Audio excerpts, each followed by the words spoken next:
আসসালামু আলাইকুম রহমতুল্লাহ। আজকের এই ভিডিওটা কোনো দল কিংবা সংগঠনের জন্য না, এই ভিডিওটা বাংলাদেশের সকল সাধারণ মানুষের জন্য।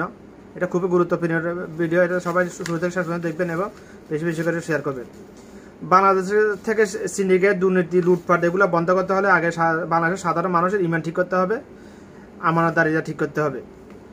বাংলাদেশের বেশিরভাগ মানুষ, সাধারণ মানুষের কথা বলতেছি, প্রথমে ওরা নিজেদের ইমান বিক্রি করবে, আমানত বিক্রি করবে, পরক্ষণে আন্দোলন করবে। এটা প্রকাশ্য মুনাফিকি ছাড়া কিছুই নয়।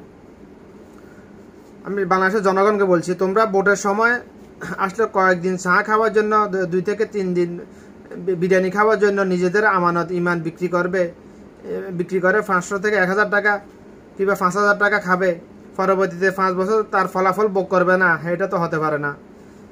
একটি ওয়ার্ডে